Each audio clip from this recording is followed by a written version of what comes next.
बिहार की राजनीति में उथल पुथल के बाद बिहार राज्य के पूर्व मंत्री सह बिहार राजद के प्रदेश उपाध्यक्ष सुरेश पासवान जमशेदपुर पहुंचे, जहां उन्होंने परिसदन में मीडिया से बातचीत करते हुए कहा कि केंद्र सरकार को नीतीश कुमार को पलटी मारने के रिकॉर्ड स्थापित करने के लिए भारत रत्न से सम्मानित करना चाहिए। बता दें, बिहार की राजनीति में एक बार फिर से उथल पुथल हुई है और नीतीश कुमार की अगुवाई की सरकार ने इंडिया गठबंधन से अपने हाथ खींचकर वापस भाजपा का साथ चुना है और वे एनडीए गठबंधन में शामिल हो चुके हैं। ऐसे में राजद ने उन्हें फिर से पलटू राम का दर्जा दिया है। बिहार के पूर्व मंत्री सुरेश पासवान ने कहा कि भले ही नीतीश कुमार ने जनता को धोखा दिया है, लेकिन राजद विपक्ष में भी बैठकर जनता की सेवा करेगी। उन्होंने कहा कि राजद नई सरकार में आने से पूर्व बिहार की जनता को जो वादे किए थे उन्हें सरकार बनने के बाद से ही निभाते आ रही थी, लेकिन नीतीश कुमार को यह गवारा नहीं हुआ और वो एक बार फिर से भाजपा की गोदी में जा बैठे। जो धोखा नीतीश कुमार ने जनता के साथ किया है, उसका खामियाजा पूरे जदयू को आगामी चुनावों में भुगतना पड़ेगा। चूंकि बिहार की जनता ने नीतीश कुमार की पलटी मारने की नीयत और तेजस्वी यादव के कार्यक्षमता को पहचान लिया है। नीतीश कुमार को भी आप पलटी मारने के जो रिकॉर्ड बना रहे हैं, उसके लिए आप एक भारत रत्न की घोषणा कर दीजिए। पलटी जो मरवा रहे हैं लगातार, उसके लिए पलटी मारने के एवज में इस डाल से इस डाल में भारत रत्न का घोषणा आप करवा दीजिए, क्योंकि फिर आपके गोद में और आपके अपने गोद में बैठा लिया। और आप सब लोग देख रहे थे, पूरी दुनिया देख रही थी, पूरी दुनिया को दिखाई दे रहा था बिहार अभी कि बिहार देश का पहला राज्य है जो तेजस्वी प्रसाद यादव जी, जो हमारे डिप्टी सीएम और विधानमंडल दल के नेता हैं, उन्होंने 2020 के चुनाव में प्रण लिया था अपने मैनिफेस्टो में कि यदि हमारी सरकार बनती है तो हम 10 लाख लोगों को नौकरी, बेरोजगारों को नौकरी हम फर्स्ट कैबिनेट में देंगे। जब ही सरकार महागठबंधन की बनी, उस दिशा में महागठबंधन की सरकार नीतीश कुमार के समक्ष जो हमारा प्रण था तेजस्वी जी का, आप सब लोग साक्षी हैं कि 15 महीने के अंदर में, अभी 15 महीना हुआ है, 15 महीने के अंदर में लगभग 7 लाख से ज्यादा बेरोजगारों को बिहार में नियुक्ति पत्र दिया गया और उसमें ट्रांसपेरेंट 70 दिनों के अंदर 2 लाख से ज्यादा 2,22,000 बीपीएससी के माध्यम से, जो लोकसभा के बाद राज्य में स्तर होता है चयन का बीपीएससी का, उसके माध्यम से जो है शिक्षकों को नियुक्त किया गया। नियुक्त ही नहीं किया गया बल्कि गांधी मैदान में शिरोमणि करके और उनको नियुक्ति पत्र दिया गया कि Nitish Kumar ji scripted by BJP RSS, scripted by BJP RSS के द्वारा भेजे गए भेदिया थे। नहीं चाहती है, 14 करोड़ जनता नहीं चाहती है कि नीतीश कुमार हिस्ट्री सीटर एक तरह से पलटी मारने में कहिए विश्वास मत जीते। और उस जनता के प्रतिनिधि का अंतरात्मा जग रहा है। बंग उत्सव समिति की ओर से गोपाल मैदान में कोल्हान स्तरीय बंग उत्सव का आयोजन किया गया। इस सम्मेलन में कोल्हान के विभिन्न क्षेत्रों से आए हुए स्थानीय समितियों की ओर से अपनी सांस्कृतिक कार्यक्रम के माध्यम से प्रस्तुत किए गए। सम्मेलन को लेकर बंगभासियों में उत्सव का माहौल रहा। सभी वक्ताओं ने आने वाले दिनों में एकजुट होकर रहने का संकल्प लिया तथा भाषा एवं संस्कृति को बचाए रखने के लिए चरमबद्ध आंदोलन जारी रखने का निर्णय लिया। वक्ताओं में मुख्य रूप से चाईबासा से आए प्रतिनिधि काबू दत्ता ने कहा कि वर्तमान में बंग भाषियों की उपेक्षा की जा रही है, यह बर्दाश्त से बाहर है। वहीं आयोजन समिति के अध्यक्ष अचिंतम गुप्ता एवं महिला सदस्यों ने बताया कि राज्य में लाखों लाख की आबादी बंग भाषियों की है, बावजूद इसके बंग समाज की उपेक्षा की जा रही है। इन्होंने कहा कि किसी भी दूसरे भाषा से उन्हें कोई आपत्ति नहीं है, लेकिन बंग समाज और बंगला भाषा को भी उनका अधिकार देना होगा, अन्यथा आने वाले चुनावों में बंग समाज एकजुट होकर अपने अधिकार को हासिल करेंगे। कोल्हान बंग उत्सव एक ऐसा उत्सव है जो कोल्हान के बंगोभाषियों का अपना संस्कृति, अपना साहित्य अपना खान पान का एक दिवसीय उत्सव है। एक प्रधान उद्देश्य है, ये छोड़कर भी हम गांव और शहर के बंगवासी इस उत्सव के बहाने इकट्ठे होते हैं और मोबाइल पे इकट्ठे होकर साल भर हम इस काम को करते हैं। क्या काम करते हैं? अपना भाषा रक्षा का लड़ाई। झारखंड में बड़ी दिन बाद इकट्ठे वोट देने का समय आ गया कि हम इकट्ठे होकर वोट देंगे। ये आवाज बड़ी जल्दी हम लोग में से उठेगा और अगर हमारा भाषा और संस्कृति का रक्षा नहीं हुआ तो नतीजा भुगतना पड़ेगा। खाली सिंहभूम पूर्वी और पश्चिम में हमारा 11 लाख संख्या है। हमारा वोटर का ये पावर है कि सिंहभूम का हर सीट को हम चाहने पर इसको बिगाड़ सकते हैं। मैं हर भाषा संस्कृति का अपना रक्षा करने का अधिकार है और निश्चित रूप से बांग्ला भाषा आज के नहीं वर्षों का इतिहास है कि अगर विश्व के इतिहास में देखिएगा पूरा विश्व में तृतीय भाषा के रूप में बांग्ला भाषा माना जाता है बोलने वाले। उसके बावजूद इस झारखंड राज्य को अलग बनाने में लड़ाई में बांग्ला भाषा भाषी का योगदान कम नहीं रहे।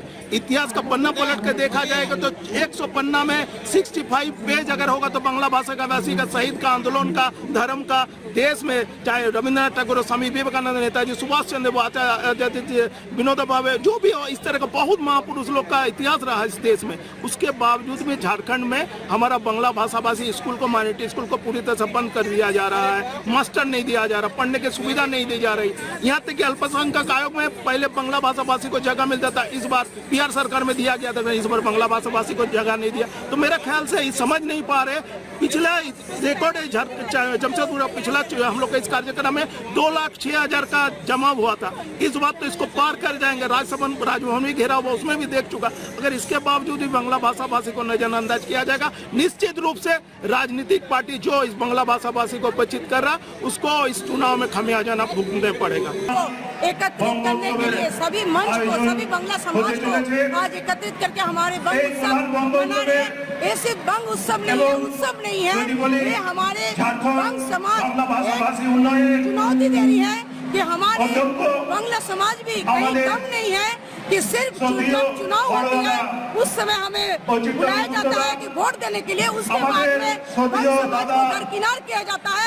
इसलिए ये हमारे बंग उत्सव के साथ साथ पॉलिटिकल जितने राजनीतिक दल हैं सभी को चुनौती दिए हैं आज।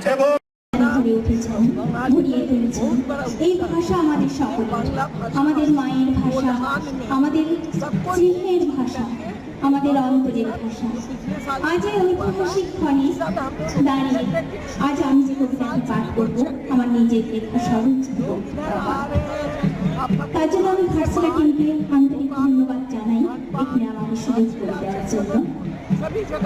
কবিতাটির নাম বাংলা ভাষা।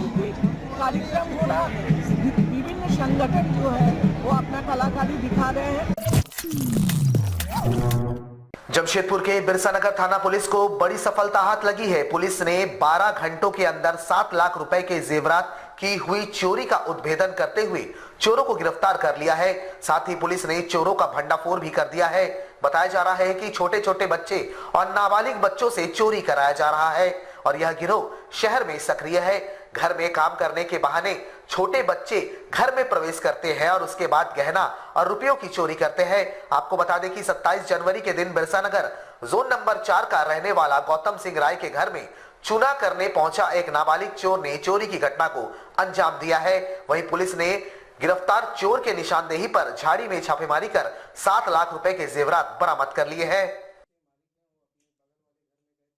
27 जनवरी को बिरसानगर थाना क्षेत्र में एक सूचना प्राप्त हुई है कि 26 जनवरी को करीब 2 बजे से 3 बजे के बीच में जोन नंबर 4 रोड नंबर 6 के निवासी हैं गौतम सिंह राय, उनके घर में चोरी हो गई।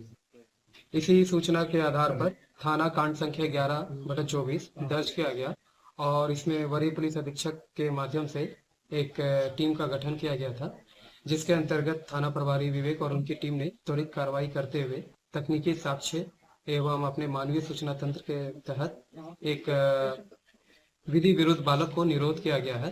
और जब उनसे पूछताछ की गई तो पता चला कि इसने ये सारे सामान जो एक झाड़ी में छुपा के रखा है। तो जब वहाँ टीम गई और सारे सामान को रिकवर किया तो लगभग सारा सामान रिकवर हुआ है और 24 घंटे के अंदर में एक बिरसानगर थाना प्रभारी और उनके टीम के द्वारा एक सराहनीय कार्य किया गया। जमशेदपुर तथा सरायकेला के युवाओं के द्वारा आगामी 31 जनवरी को पूर्व छात्र नेता सह प्रदेश कांग्रेस के महासचिव अजय सिंह के जन्मदिन को युवा शक्ति दिवस के रूप में मनाने का ऐलान किया है। इसकी जानकारी एक वार्ता के दौरान दी गई। बता दें, बिना किसी राजनीतिक बैनर के सैकड़ों युवा अजय सिंह के जन्मदिन को युवा शक्ति दिवस के रूप में मनाते हैं। ये वैसे युवा वर्ग है जो अजय सिंह को अपनी प्रेरणा स्रोत मानते हैं। युवाओं के अनुसार अजय सिंह जाति, धर्म, राजनीति से अलग हटकर युवाओं को आगे बढ़ाने का कार्य निरंतर कर रहे हैं और इस कारण से वे उनके जन्मदिन को युवा शक्ति दिवस के रूप में मनाते हैं। इस दिन सैकड़ों युवा एक रैली आदित्यपुर से निकालेंगे जो जमशेदपुर में पहुंचकर सभा में तब्दील हो जाएगी। इस साल भी 31 जनवरी दोपहर 1 बजे युवा हृदय सम्राट पूर्व छात्र नेता श्री अजय सिंह का जन्मदिन युवा शक्ति दिवस के रूप में मनाने जा रहे हैं। हम लोग भैया के जीवन शैली से बहुत कुछ सीख के, हम सारे युवा साथी हम उनसे जुड़े 8 से 10 साल से करीब हम लोग बहुत कुछ सीखे हैं। से एसपी हो या थाना प्रभारी हो, हॉस्पिटल हो या बीडीओ, हम लोग सारे युवा खुद जाते हैं, खुद बात करते हैं, तो हम लोग अपना समस्या अपने समाधान करते हैं। तो हम लोग इसलिए उनको अपना आदर्श मानते हैं कि हम लोग उनसे बहुत कुछ सीखे हैं। उनका जो जीवन शैली है, जो छात्र नेता से उभर के आज इतने बड़े कद में है, MP MLA ना होते हुए भी उनसे कद में छोटे नहीं है। तो हम लोग कहने के युवा अपना भविष्य तराशते हुए हम लोग भैया से जुड़े हैं। डिमना लेक में नए साल के प्रथम माह के अंतिम रविवार को पिकनिक मनाने के लिए विभिन्न समाजों की भीड़ उमड़ पड़ी। इस दौरान समाज की ओर से सांस्कृतिक कार्यक्रम, सम्मान समारोह, मनोरंजन कार्यक्रम का भी आयोजन किया गया। पटेल कल्याण संघ की ओर से भी पारिवारिक मिलन समारोह का आयोजन किया गया था। इस मौके पर कई सामाजिक मुद्दों पर चर्चा की गई। गरीब छात्रों को उच्च शिक्षा के लिए मदद करने का निर्णय भी यहां लिया गया। मौके पर पटेल कल्याण संघ के अध्यक्ष डॉक्टर अवधेश सिंह, चाईबासा के पूर्व DC मोहन लाल राय, सत्येंद्र राय, मंटी गुप्ता, रेणु सिन्हा, डॉक्टर रविंद्र कुमार सहित कई गणमान्य लोग मौजूद रहे। कल्याण संघ के द्वारा आज डिमना लेक के समीप आज पारिवारिक मिलन समारोह रखा गया है, जिसमें हमारे बुजुर्ग, हमारी महिला, हमारे घर के बच्चे आए हुए हैं। यहाँ पर ही हमारे पटेल कल्याण संघ के द्वारा एक डिसीजन भी लिया गया है कि जो भी बच्चे पढ़ाई में कमज़ोर हैं, जिनके पास पैसे की कमी है, उन्हें भी हमारी संस्था के द्वारा पढ़ाया जाएगा। और जो भी स्वास्थ्य में किसी को तकलीफ है या कोई भी चीज़ में तकलीफ है, अच्छा शादी में किसी को तकलीफ है, जो मतलब जिनको ज़रूरत है पैसा का नहीं है, वो आगे नहीं